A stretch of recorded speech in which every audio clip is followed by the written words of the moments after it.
Hi, I'm Kahler. Thanks for joining me. Well, the feds want your retirement accounts.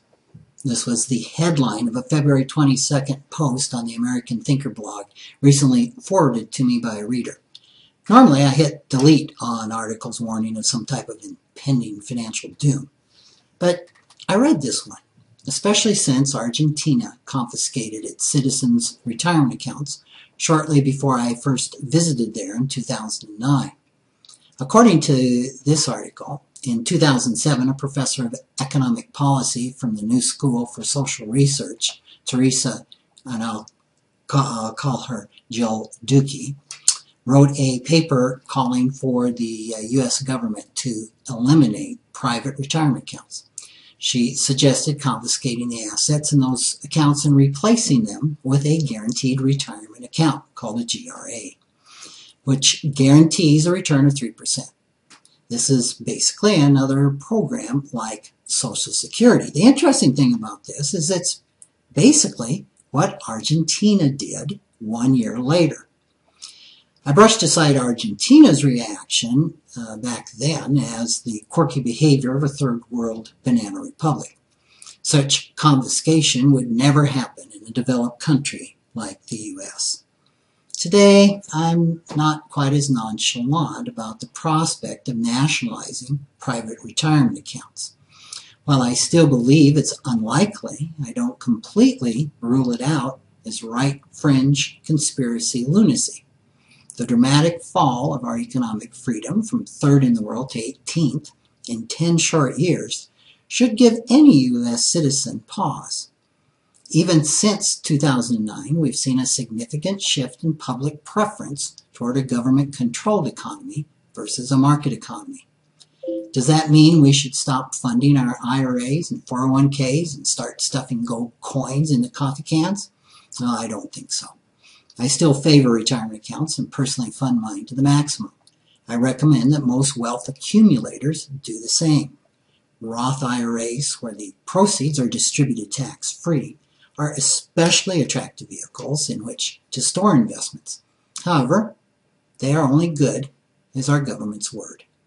Certainly, we can point to a number of circumstances where the U.S. government did renege on its promises. One example is the Tax Simplification Act of 1986, signed into law by President Reagan, where Congress penalized real estate investors by retroactively changing the laws. I remember that one very well because I was a real estate investor at that time. I didn't think the government could do such things. A second instance, engineered by President Obama, was the unconstitutional confiscation of the GM bondholders' collateral, which was handed over to the unions. Such acts do make me pause and wonder if I'm being naive. Yet a sovereign government that issues its own currency really has no need to confiscate financial assets of citizens if the currency is sound. As long as the government can find vendors to accept its currency in exchange for goods and services, there's no need to take citizens' assets. All it really needs to do is create new currency. If a government with a sound currency would confiscate assets, the reason would almost certainly be to distribute wealth. However, any country that starts taking the assets of its citizens will not be considered politically stable and will not have a sound currency for long. Other countries, corporations, and individuals will become reluctant to accept its currency. This is the case in Argentina, where the currency is devaluing at 30% a year. Nobody wants Argentinian pesos. In response, the government outlawed owning foreign currency. Argentinians now cannot legally own more than 100 US dollars or 100 euros. The US is certainly not to that point. In the meantime, what should an investor do? Well, I suggest you don't do anything. I'll continue to fully fund my retirement plans and hold a globally diversified portfolio invested in a wide array of assets.